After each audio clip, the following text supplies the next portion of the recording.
Question number 21 है। पहले आप लोग क्वेश्चन पढ़ लीजिए।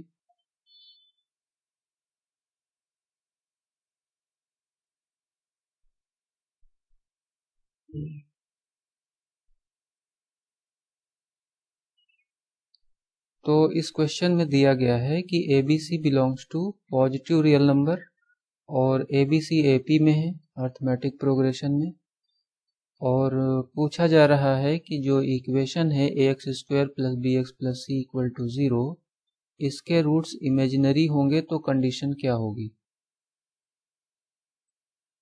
यहाँ पर जो ABC अर्थमेटिक प्रोग्रेशन में दिया है, इसी से हम स्टार्ट करते हैं। तो यहाँ से रिजल्ट आएगा कि अगर ABC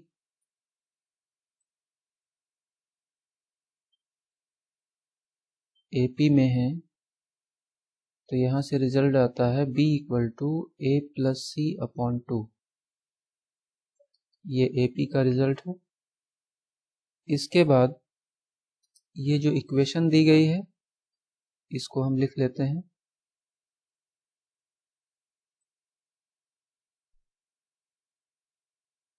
अब उन्होंने कहा है कि इसके रूट्स इमेजिनरी हैं, इसके जो रूट्स हैं वो इमेजिनरी हैं।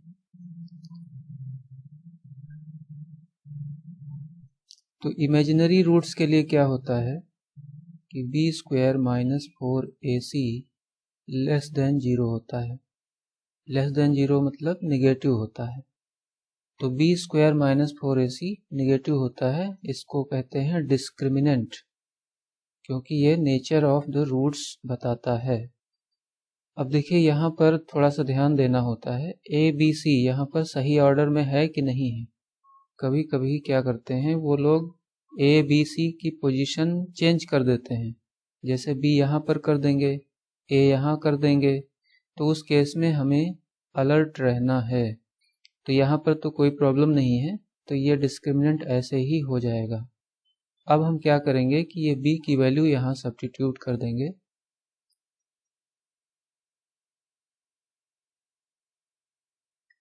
B की वैल्यू यहाँ रख देते हैं।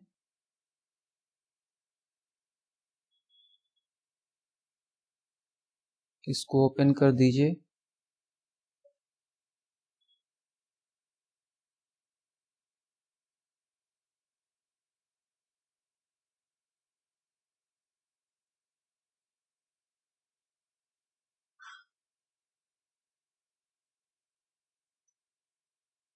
अब इसको हम 4 से मल्टीप्लाई ही कर देते हैं,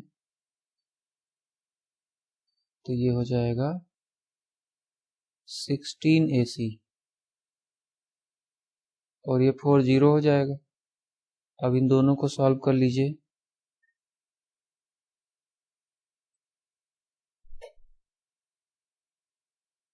तो ये एक इनइक्वालिटी आ गई है। अब हमें ध्यान देना है कि जो ऑप्शंस हैं वो क्या कह रहे हैं। तो ऑप्शंस में सभी में देखिए mod C/A - 7 लिखा हुआ है सभी में। तो इसी से हम थोड़ा सा हिंट लेते हैं और इसको हम फर्दर आगे सॉल्व करेंगे। तो C/A, उसके लिए हमें इस पूरे इनइक्वेशन को A² से डिवाइड करना पड़ेगा। तो इसको हम A² से डिवाइड कर देते हैं, डिवाइडिंग बाय A²। तो ये 1 हो गया। ये C² हो जाएगा और ये 14AC/A² हो जाएगा। अब देखिए यहाँ से A कैंसिल हो गया, इसको अरेंज कर लीजिए। तो C² और -14C/A + 1, ये एक इनइक्वालिटी हो गई। अब हम इसको कंप्लीट स्क्वायर बना लेते हैं। तो उसके लिए क्या करना है, ये जो C/A का कोफिशिएंट है 14, इसको हाफ कर लेना है। तो 14 का हाफ कर लिया तो ये हो गया 7। अब 7 का स्क्वायर कर लीजिए तो ये 49 हो जाएगा। तो इसमें हमें क्या करना है कि 49 को ऐड कर लेना है और इधर भी 49 को ऐड कर लेना है। तो अब देखिए क्या हो जाएगा कि ये टर्म और ये 49, ये तीनों मिलकर हो जाएंगे C/A -7 होल स्क्वायर, और इस 1 को हम यहाँ पर लाएंगे और ये माइनस करा लेंगे तो ये 48 हो जाएगा।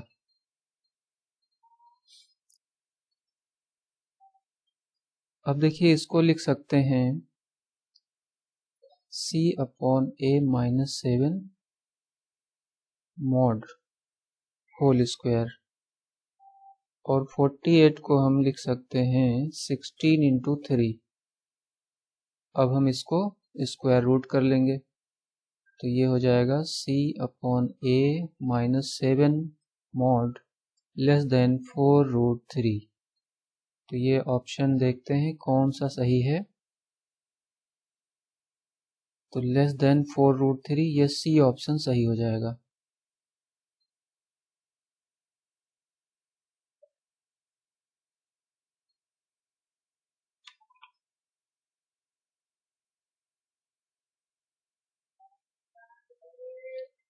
अगला क्वेश्चन है 22। इसको आप लोग पढ़ लीजिए, बहुत इजी है। The probability of getting a sum of 9 in the throw of 2 dice। तो यहाँ पर 2 डाइस फेंके जा रहे हैं, और जब 2 डाइस फेंके जाते हैं तो टोटल आउटकम्स कितने बनते हैं। तो इसके जो टोटल आउटकम्स बनते हैं वो 36 बनते हैं। और वो कैसे कैसे बनते हैं ये मैं आपको दिखा देता हूँ। तो ये देखिए ये टोटल आउटकम्स हैं जो 2 डाइस से बनते हैं। ये टोटल हो गए 36, और इसमें से पूछा जा रहा है कि गेटिंग अ सम ऑफ 9। तो सम जो है 9 होना चाहिए। ऐसे ऑप्शन हम यहाँ पर ढूंढ लेंगे। तो देखिए सम जो है 9 होने के लिए एक तो ये है, और एक ये भी है, और एक ये भी है, और एक ये भी है, और किसी में भी 9 नहीं आ रहा है सम करने से। तो ये फेवरेबल आउटकम हो गए। तो फेवरेबल आउटकम है 4 और टोटल आउटकम है 36। तो प्रोबेबिलिटी का फार्मूला क्या होता है। Probability of any event equal to number of favourable outcomes, जिसको हम NE से डिनोट करते हैं, और नंबर ऑफ टोटल आउटकम्स जिसको हम NS से डिनोट करते हैं। तो यहाँ पर हो जाएगा 4 और ये हो जाएगा 36। इस तरह से ये आ जाएगा 1/9। तो ये ए ऑप्शन सही हो जाएगा। इस डायग्राम को अगर आप अपने माइंड में रखेंगे तो बहुत जल्दी आंसर आ जाएगा।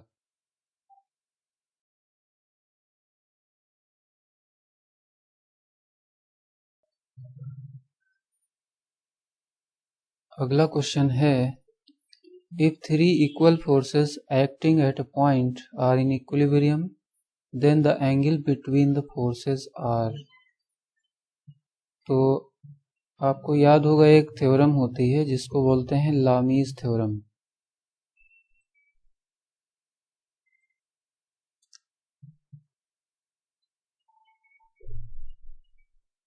Lami's theorem.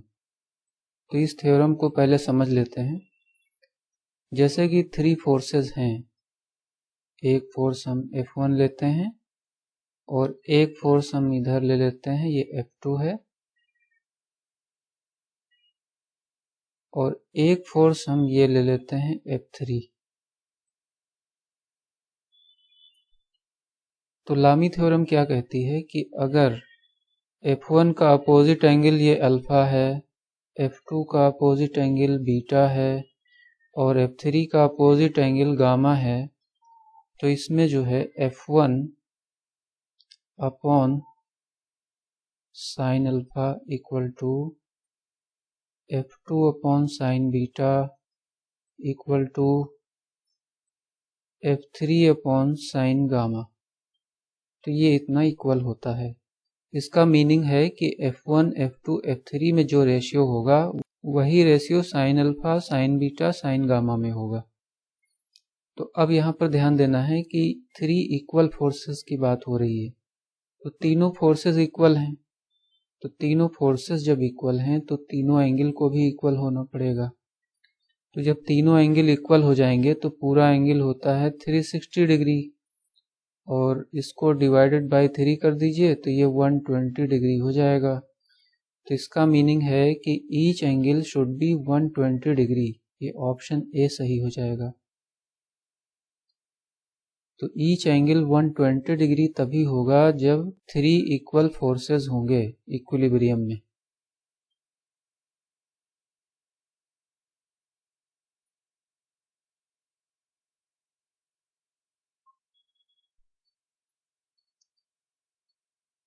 नेक्स्ट क्वेश्चन है 24। The range of a projectile on horizontal plane is 4 times of its maximum height, then angle of projection is. तो यहाँ पर एंगल ऑफ प्रोजेक्शन पूछा जा रहा है और इन्होंने बताया है कि जो रेंज है वो 4 टाइम्स है मैक्सिमम हाइट की। तो range equal to 4 times of maximum height, ये गिवन है। तो हम यहाँ रेंज का फॉर्मूला यूज कर लेते हैं। तो रेंज का फॉर्मूला है u square sine 2 alpha upon G. Height का formula u square sine square alpha upon 2g। तो देखिए यहाँ पर क्या क्या कैंसिल हो रहा है, u स्क्वायर कैंसिल हो जाएगा, g कैंसिल हो जाएगा और 2 से 4 कैंसिल हो जाएगा। अब देखिए इसको ओपन कर दीजिए तो ये 2 साइन अल्फा कॉस अल्फा हो जाएगा और इधर हो जाएगा 2 साइन स्क्वायर अल्फा। तो 2 से 2 कट गया और साइन अल्फा से स्क्वायर ये कट जाएगा। इस कॉस को जब यहाँ डिवाइड में कर देंगे तो ये हो जाएगा tan अल्फा और इक्वल टू 1। तो इससे अल्फा कितना आएगा 45 डिग्री। तो ये बी ऑप्शन सही हो जाएगा।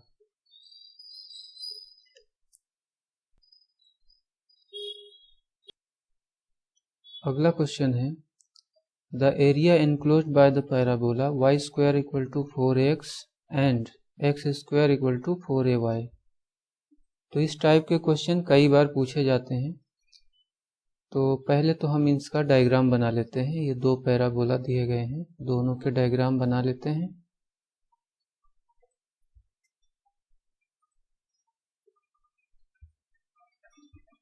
ये x एक्सिस हो गई और ये y एक्सिस हो गई। अब एक पैराबोला जो है y square equal to 4ax, तो ये ऐसे बनेगा इधर की तरफ। तो इसको मैं इधर बना लेता हूँ।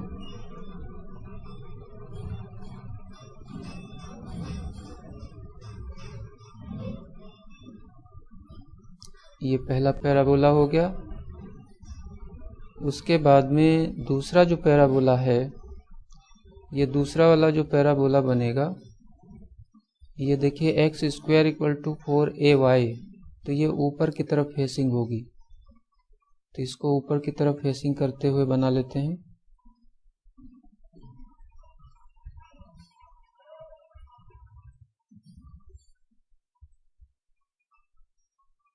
तो ये पैराबोला हो गया दूसरा वाला। अब देखिए यहाँ पर करना क्या है कि जो एनक्लोज्ड एरिया है, यहाँ पर ये एनक्लोज्ड एरिया है, ये बीच वाला जो आ रहा है, इसी की वैल्यू हमें निकालनी है कि ये एरिया कितना है। तो ये एरिया फाइंड आउट करने के लिए सबसे पहले हमें ये दोनों इंटरसेक्शन पॉइंट पता होने चाहिए। तो पहला जो इंटरसेक्शन पॉइंट है ये 0 0 है और दूसरा यहाँ पर है, तो इसकी वैल्यू हमें ढूंढनी पड़ेगी। तो उसके लिए हमें इन दोनों को साइमल्टेनियसली सॉल्व करना पड़ेगा। तो चलिए इसको सॉल्व कर लेते हैं। तो पहला है y square equal to 4ax और इसमें हम y की वैल्यू रखने वाले हैं यहाँ से।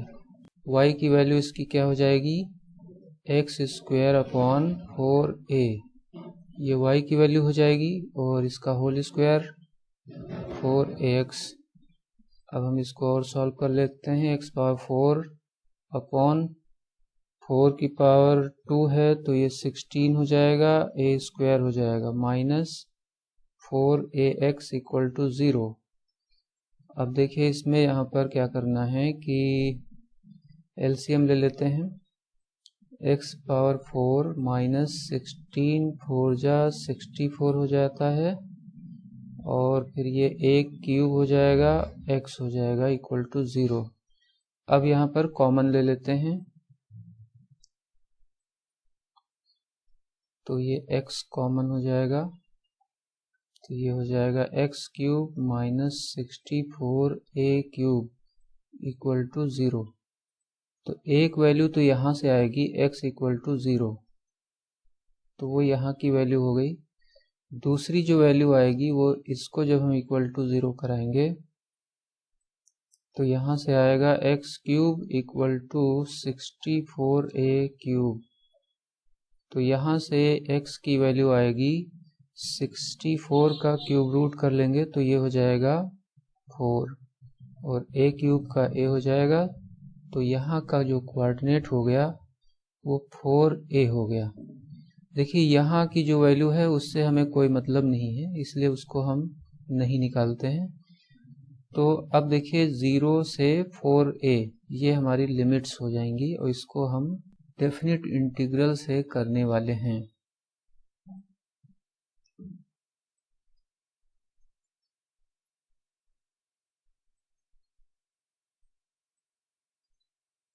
इनक्लोज्ड एरिया इक्वल टू, देखिए इंटीग्रेशन में हम यही लिमिट्स यूज करेंगे 0 से 4a। उसके बाद यहाँ पर क्योंकि यहाँ दो फंक्शन हैं तो यहाँ पर f1x माइनस f2x dx,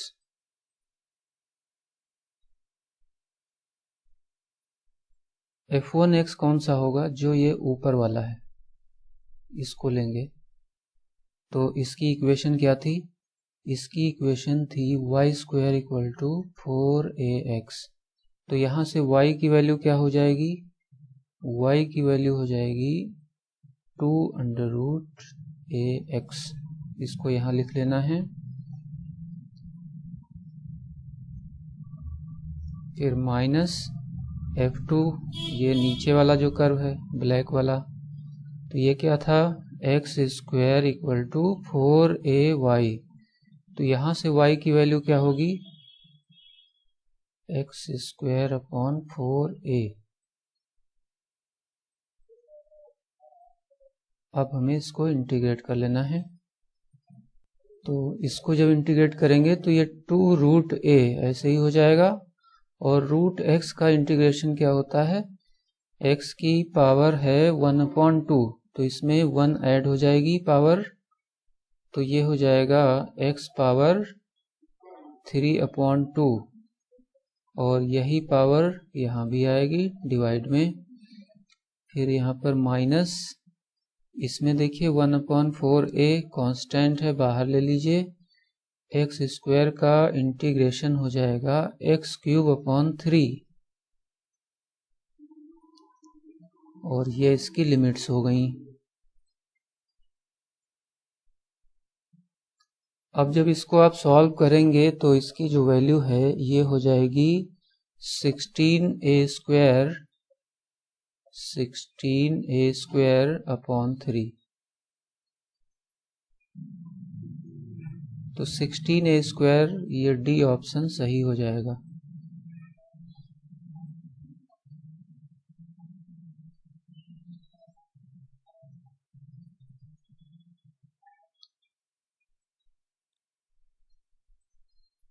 अगला क्वेश्चन है the value of integral 0 to π/2 1/1 + tan cube x dx।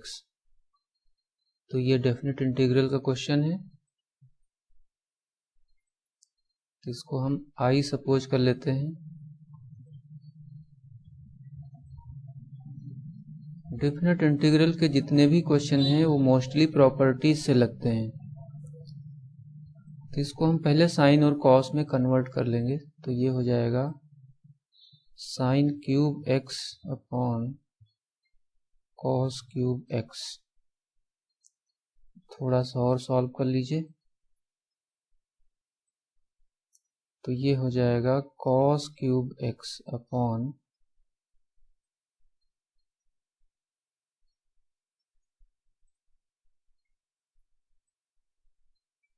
ये हो गई आई की वैल्यू, और इसको हम इक्वेशन 1 कहेंगे।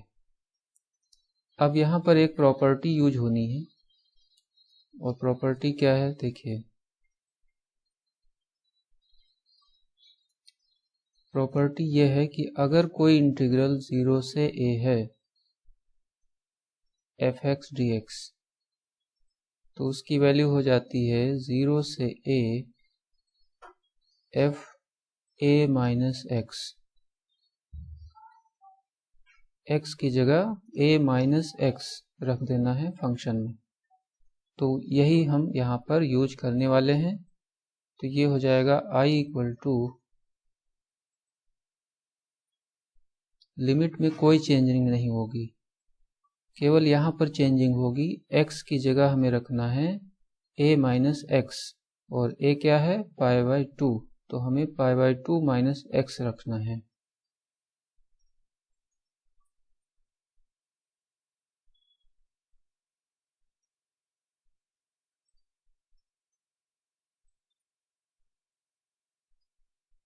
जितने भी x हैं सब की जगह।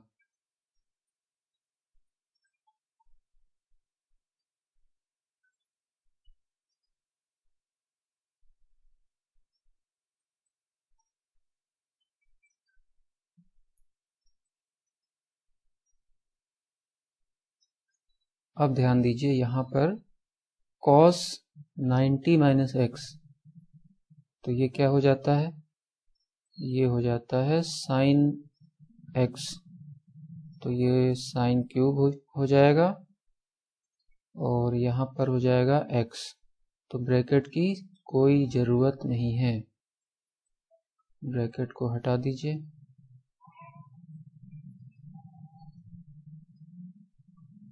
और यहाँ पर भी साइन क्यूब हो जाएगा, और ये हो जाएगा कॉस क्यूब। इसको हम कहेंगे इक्वेशन 2। अब हम इक्वेशन 1 और इक्वेशन 2 को ऐड करने वाले हैं। तो इन दोनों में देखिए यहाँ पर सेम है, तो जब यहाँ पर सेम है तो इसको ऐड करना बहुत इजी हो जाएगा।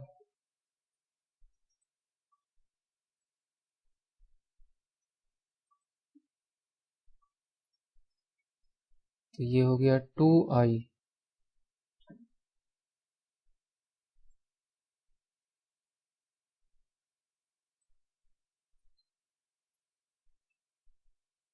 और एग्जैक्टली इतना ही ऊपर भी बन जाएगा न्यूमरेटर में।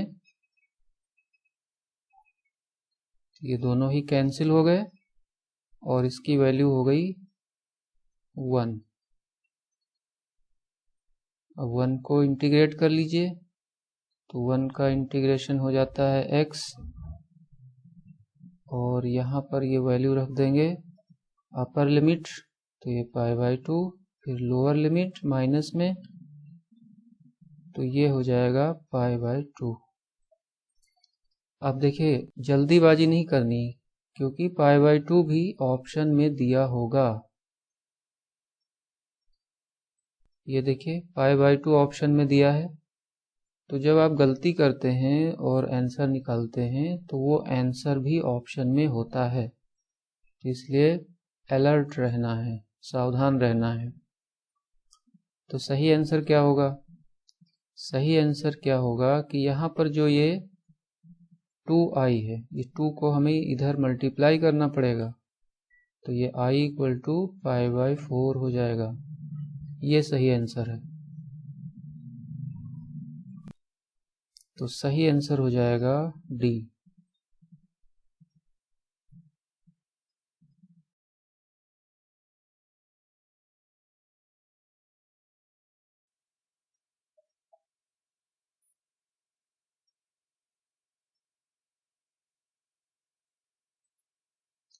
अगला क्वेश्चन है, if 2x minus y equal to 5 then 2x minus 3 whole cube minus y plus 2 whole cube is equal to.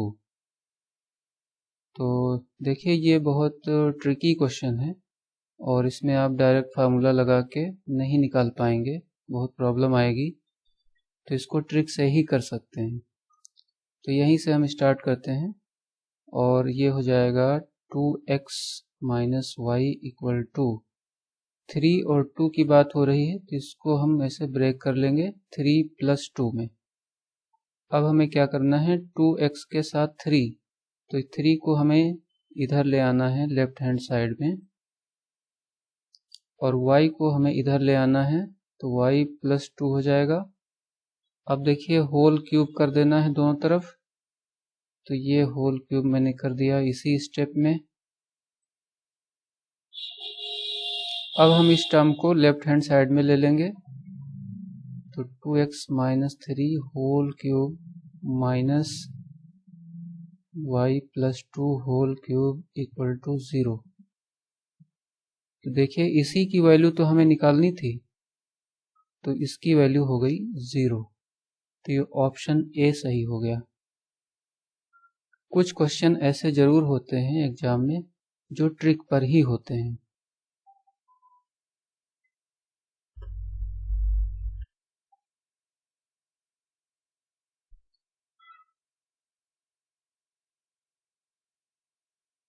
अगला क्वेश्चन है और ये ग्रुप थ्योरी का है। If G is a group of order 30 then total number of subgroups of G is। तो यहाँ पर given है ऑर्डर ऑफ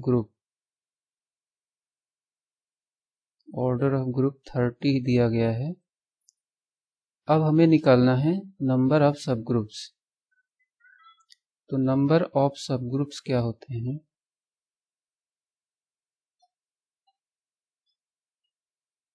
ये होते हैं equal to number of divisors. जितने भी डिवाइजर 30 के होंगे उन सब को हम काउंट कर लेंगे तो वही नंबर ऑफ सब ग्रुप हो जाएंगे। तो number of divisors of order of G। तो अब इसको कैसे निकालना है, 30 के हमें फैक्टर कर लेने हैं। तो ये 2 इंटू 3 इंटू 5 ऐसे हो जाएगा, 2 3 जा 6 5 जा 30 ऐसे हो जाएगा। अब नंबर ऑफ डिवाइजर्स के लिए क्या होता है, इसकी पावर्स हमें देखने हैं। तो इसकी पावर यहाँ 1 है, इसकी 1 है, इसकी भी 1 है। तो इसमें नंबर ऑफ डिवाइजर्स कितने हो जाएंगे, 1 प्लस 1।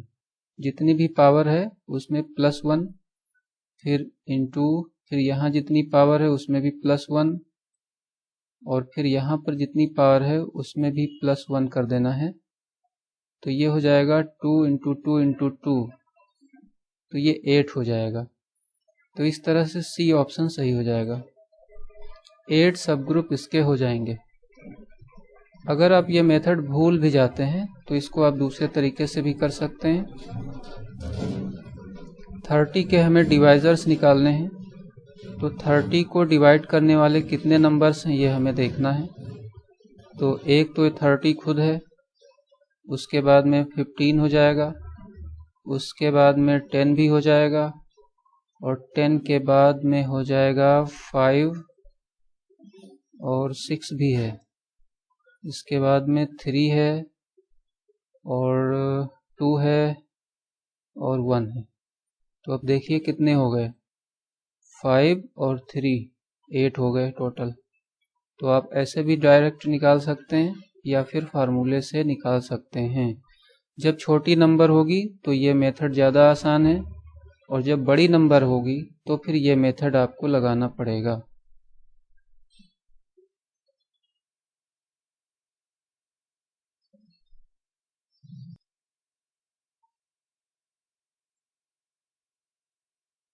अगला क्वेश्चन है, in the multiplicative group G equal to 1 minus 1 iota minus iota और यहाँ मल्टीप्लाई का साइन है तो मल्टीप्लिकेटिव ग्रुप है। तो इसमें पूछ रहे हैं the order of element iota, तो इसमें हमें ऑर्डर बतानी है। तो उसके लिए सबसे पहले हमें जानना ज़रूरी है कि इस ग्रुप का आइडेंटिटी क्या है। तो इसकी जो आइडेंटिटी है वो है 1। ये देखिए 1 है इसकी आइडेंटिटी। अब हमें देखना है कि ये आयोटा की हम कितनी पावर कर दें तो आइडेंटिटी के बराबर हो जाए। तो उसके लिए अगर हम देखें तो आयोटा पावर 4 अगर हम करते हैं तब ये 1 के इक्वल आता है। तो इसका मतलब है कि ऑर्डर ऑफ आयोटा ये हो जाएगा 4। इस तरह से ये सी ऑप्शन सही हो जाएगा। तो ऑर्डर ऑफ एलिमेंट का मतलब है कि अगर हम उस एलिमेंट की कुछ पावर कर दें तो वो आइडेंटिटी के बराबर आ जाए, तो उस केस में जितनी भी पावर होगी वो उसका ऑर्डर होगी। अब जैसे कि इसमें हमें -1 इसकी अगर हमें ऑर्डर निकालनी होती तो क्या करते, तो -1 की पावर 2 करते हैं तो ये 1 हो जाता है, आइडेंटिटी के बराबर हो जाता है। तो इसका मतलब है कि ऑर्डर ऑफ -1 2 हो गया। तो इस तरह से ऑर्डर को कैलकुलेट करते हैं।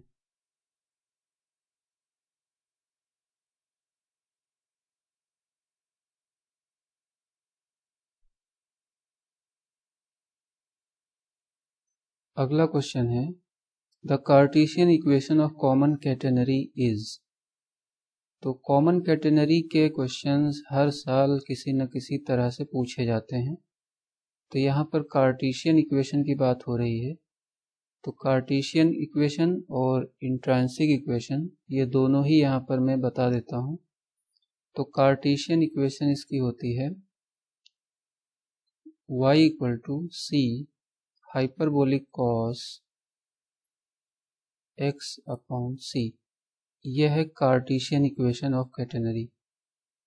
तो इस तरह से ये डी ऑप्शन सही हो जाएगा। अब अगर पूछा जाए कि इंट्रिंसिक इक्वेशन क्या होती है, तो इंट्रिंसिक इक्वेशन इसकी होती है s = c tan psi। तो यह है इंट्रिंसिक और यह है कार्टेशियन, दोनों को आपको याद रखना है।